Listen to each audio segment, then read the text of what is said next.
Good evening, Bob Paulson, 33378 Allenberry Drive, Solon. When I was first elected mayor, and it's 27 years ago now, I was really surprised when I saw the city roster to see how many employees were related to each other, either by last name, by marriage. And what I was particularly, what was a wake-up call to me was when I had an employee in one department come to me and want me to fire her boss after he was there only a month. I told her I thought we needed to give it time. And because I didn't do what she wanted me to do, her sister, who worked in another department, probably hates me to this day. And those are very, very difficult situations for any mayor. The Recreation Commission, when I was mayor, when I first became mayor, had their kids working for the Recreation. And they were the policy setting board at that time period for the Recreation Department. And the mayor couldn't hire a recreation director without consent of the Recreation Commission, yet you had all these kids working for the Recreation Department and their parents were on the board.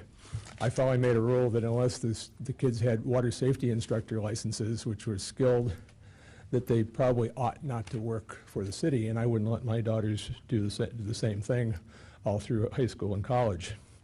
We all watched the former county commissioner form of government go down in flames, as well as many people sent to prison, that started in part of the newspaper series detailing the number of employees on the county payroll who got there either by nepotism or by political connections, including financial. And this pains me tonight because the issue I'm going to talk about and the people I'm going to talk about, it's not personal. But it brings me to the situations on the agenda today. That being the appointment of Nancy Stolarski as the city full-time HR director that had been placed on the consent agenda up until a few minutes ago, which generally means suspension of the rules, no 3 readings, no public discussion of this appointment. And Mayor Drucker, I've told you a couple times this year, once with the fountains issue and now last Thursday via email, that I am not and never have been your enemy, and I'm certainly not your political opponent. In fact, I don't even enjoy coming to these meetings anymore. I expressed my opinion to you that with Mrs. Stolarski's husband, Lon, also being politically appointed by you as the city prosecutor, and a few years later as the assistant law director, that I would not do this unless Mr. Stolarski would be willing to resign his position. And especially since obviously finding a municipal human resource director is more difficult than finding a municipal prosecutor, when there's often a waiting list for people who want to be prosecutor. I went on to comment that it would be a conflict of interest for Mrs. Stolarski to be involved in the human resource process on the front end, while her husband attended all grievance and disciplinary hearings on the back end. I stated this was fundamentally unfair to every city employee, not to mention the taxpayers who would be footing the bill for these 2 well-paid positions. Every current and former law director I have spoken with about this arrangement said it did not meet the smell test. So now if the city's way of rectifying this ethical conflict of interest is to alter the duties of the assistant law director / prosecutor so that the law director or other legal counsel would attend the hearings in his place where Mrs. Stolarski is also present, that would automatically should set your ethical radar to tingling. In other words, if you have to change the current standard procedure and job duties to make this arrangement work, it should perhaps tell you that you shouldn't be doing this anyhow.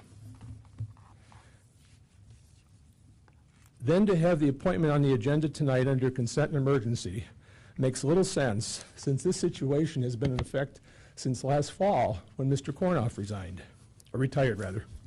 Plus the fact that Lon Stolarski, and it's a fact, has been one of the largest contributors to the mayor's campaign fund, especially in 2009, should automatically tell you that this deserves further scrutiny. Therefore, just like I did to Mayor Drucker, I suggest that you place this legislation on first reading and request a written opinion from the Ohio Ethics Commission about this specific situation. And I do not mean a general OEC policy regarding Ohio nepotism laws. I'm talking about this situation.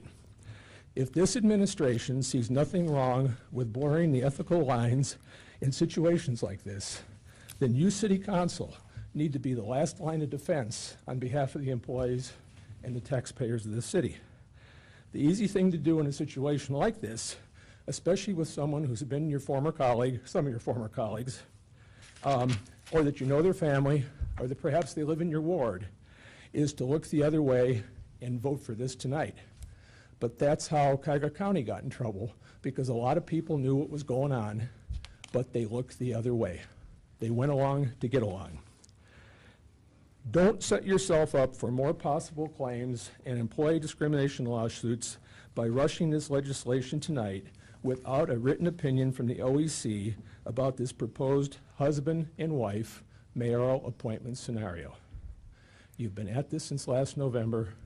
Another month or so isn't going to make any difference. Cover yourself and get that opinion on this specific situation. Thank you very much. Thank you. Any further comments? Okay. Hey, Rob, I don't know if you want to do it now or when we